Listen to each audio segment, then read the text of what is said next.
Ladies and gentlemen, please give a warm welcome to the former U.S. Secretary of State, Condoleezza Rice.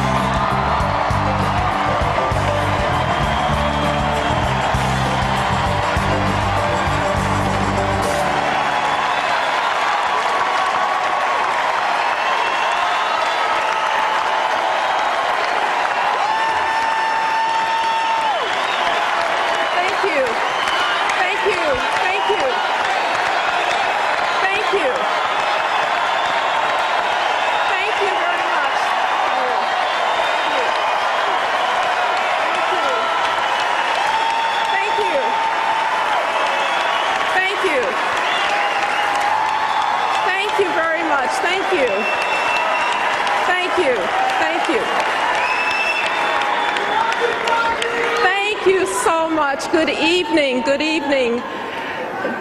Good evening, good evening, distinguished delegates. Good evening, fellow Republicans. Good evening, my fellow Americans.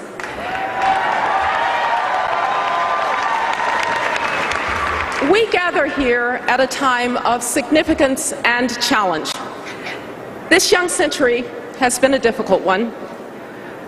I can remember as if it were yesterday when my young assistant came into my office at the White House to say that a plane had hit the World Trade Center, and then a second plane, and then a third plane, the Pentagon. And later we would learn that a plane had crashed into a field in Pennsylvania, driven into the ground by brave souls who died so that others might live.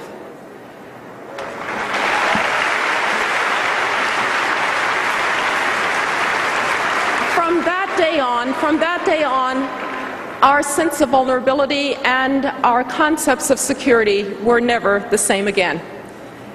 Then in 2008, the global financial and economic crisis would stun us. And it still reverberates as we deal with unemployment and economic uncertainty and bad policies that cast a pall over an American economy and recovery that is desperately needed at home and abroad. And we have seen that the desire for liberty and freedom is indeed universal as men and women in the Middle East rise up to seize it. Yet the promise of the Arab Spring is engulfed in uncertainty. Internal strife and hostile neighbors are challenging the young, fragile democracy of Iraq. Dictators in Iran and Syria butcher their people and threaten regional security. Russia and China prevent a response. And everyone asks, where does America stand?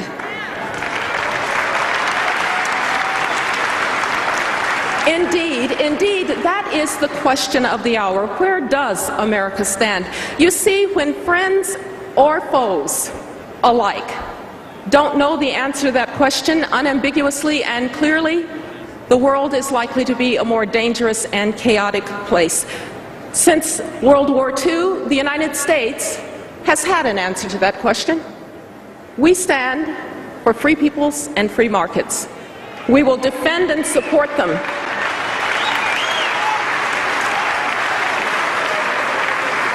We will sustain a balance of power that favors freedom. Now, to be sure, the burdens of leadership have been heavy. I know, as you do, the sacrifice of Americans, especially the sacrifice of many of our bravest in the ultimate sacrifice. But our armed forces are the sure shield and foundation of liberty, and we are so fortunate that we have men and women in uniform who volunteer. They volunteer to defend us at the front lines of freedom, and we owe them our eternal gratitude.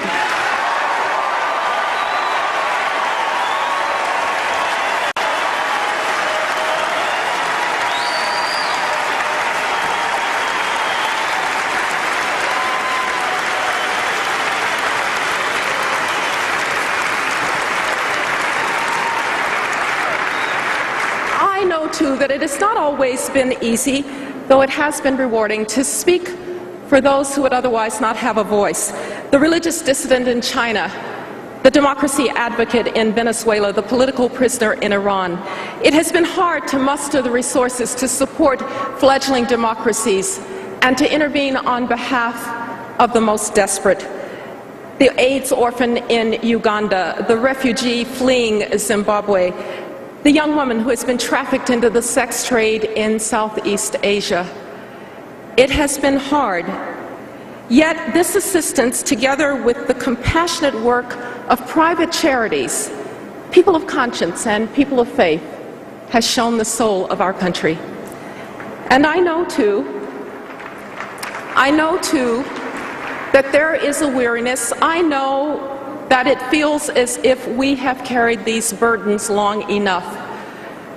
But we can only know that there is no choice, because one of two things will happen if we don't lead.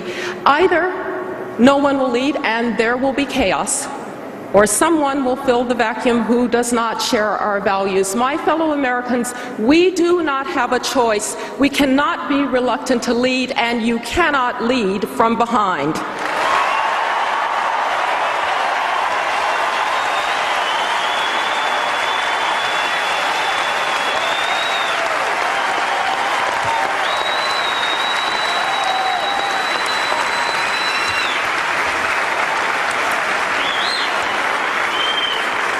Mitt Romney and Paul Ryan understand this reality. Our well-being at home and our leadership abroad are inextricably linked. They know what to do. They know that our friends and allies must again be able to trust us. From Israel to Colombia, from Poland to the Philippines, our allies and friends have to know that we will be reliable and consistent and determined. And our foes can have no reason to doubt our resolve, because peace really does come through strength.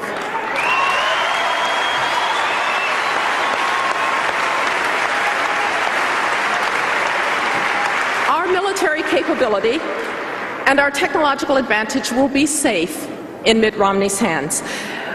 We must work for an open global economy and pursue free and fair trade to grow our exports and our influence abroad. If you are worried about the rise of China, just consider this. The United States has ratified only 3 trade agreements in the last few years, and those were negotiated in the Bush administration. China has signed 15 free trade agreements and is in the progress of negotiating as many as 18 more. Sadly, we are abandoning the field of free and fair trade, and it will come back to haunt us.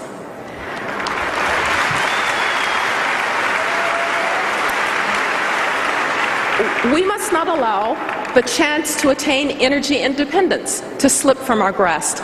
We are blessed with the gift of oil and gas resources here in North America, and we must develop them. We can develop them sensitively, we can develop them securing our environment, but we must develop them.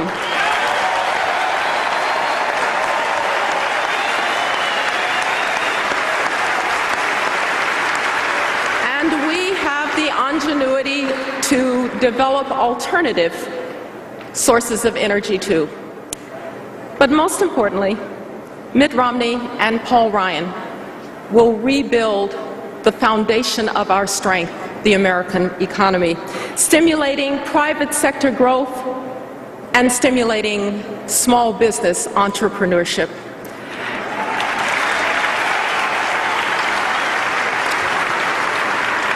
When the world looks at us today, they see an American government that cannot live within its means. They see an American government that continues to borrow money that will mortgage the future of generations to come. The world knows that when a nation loses control of its finances, it eventually loses control of its destiny. That is not the America that has inspired people to follow our lead.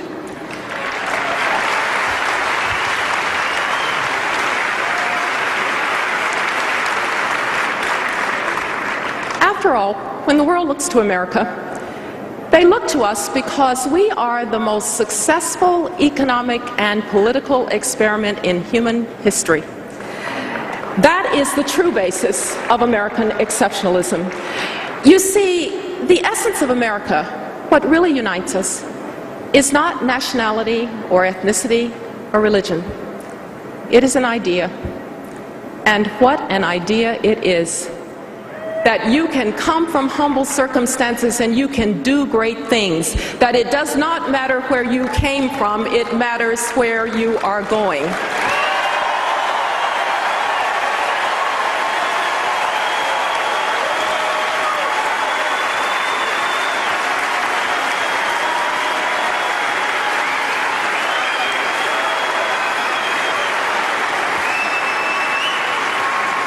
My fellow Americans, ours has never been a narrative of grievance and entitlement. We have never believed that I am doing poorly because you are doing well. We have never been jealous of one another and never envious of each other's successes.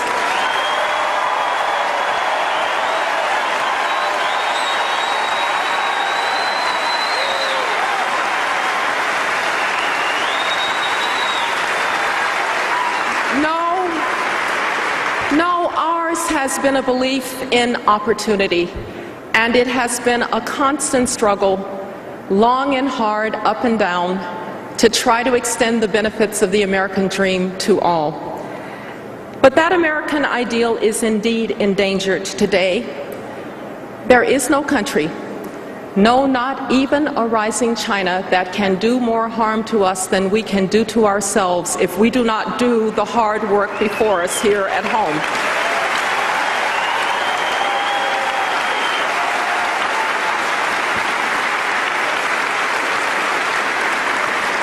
More than at any other time in history, greatness is built on mobilizing human potential and ambition.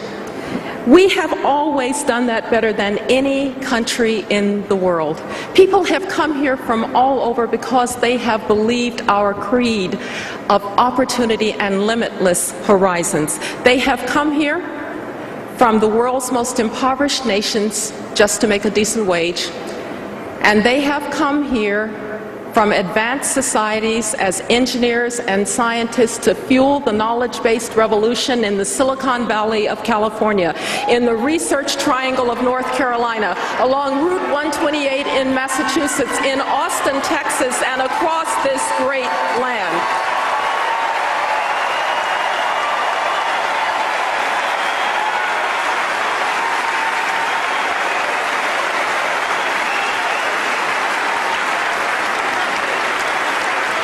We must continue to welcome the world's most ambitious people to be a part of us. In that way, we stay young and optimistic and determined. We need immigration laws that protect our borders, meet our economic needs, and yet show that we are a compassionate nation of immigrants.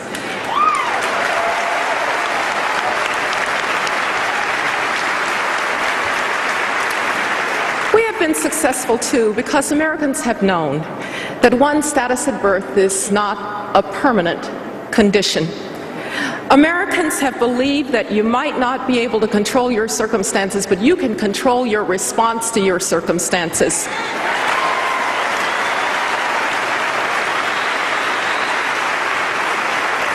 And your greatest ally in controlling your response to your circumstances has been a quality education. But today, when I can look at your zip code and I can tell whether you're going to get a good education, can I honestly say it doesn't matter where you came from, it matters where you're going? The crisis in K-12 education is a threat to the very fabric of who we are.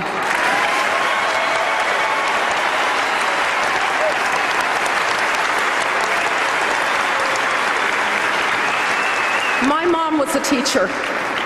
I respect the profession. We need great teachers, not poor ones and not mediocre ones. We have to have high standards for our kids because self-esteem comes from achievement, not from lax standards and false praise.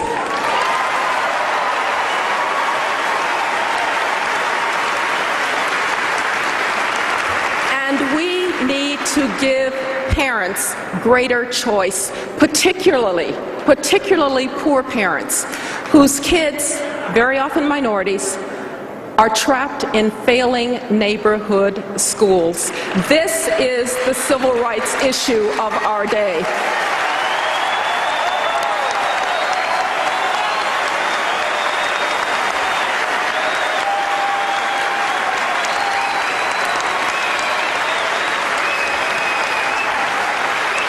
If we do anything less, we condemn generations to joblessness and hopelessness and life on the government dole.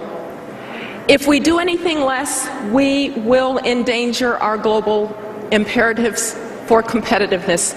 And if we do anything less, we will tear apart the fabric of who we are and cement the turn toward entitlement and grievance. Mitt Romney and Paul Ryan will rebuild us at home, and they will help us lead abroad. They will provide an answer to the question, where does America stand?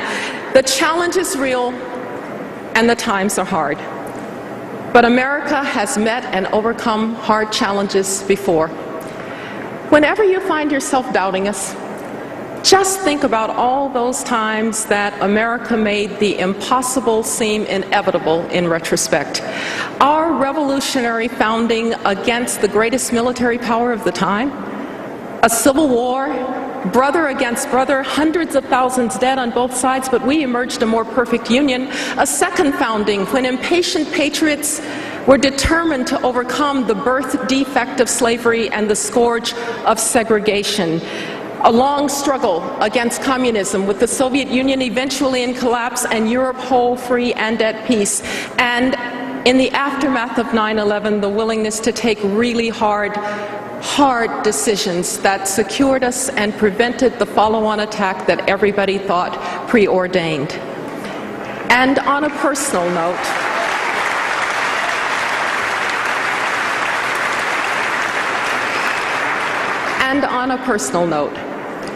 a little girl grows up in Jim Crow Birmingham, the segregated city of the South, where her parents can't take her to a movie theater or to a restaurant.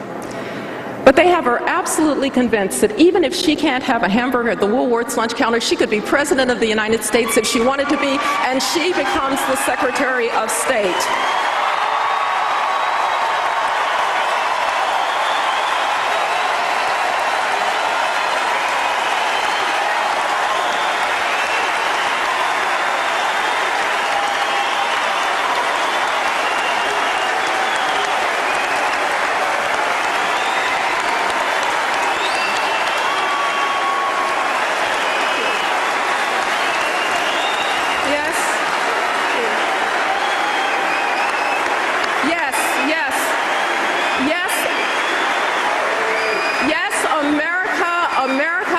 A way of making the impossible seem inevitable in retrospect, but we know it was never inevitable. It took leadership, and it took courage, and it took belief in our values. Mitt Romney and Paul Ryan have the integrity and the experience and the vision to lead us. They know who we are. They know who we want to be. They know who we are in the world and what we offer. That is why this is a moment and an election of consequence, because it just has to be that the freest and most compassionate country on the face of the earth will continue to be the most powerful and a beacon for prosperity and liberty across the world.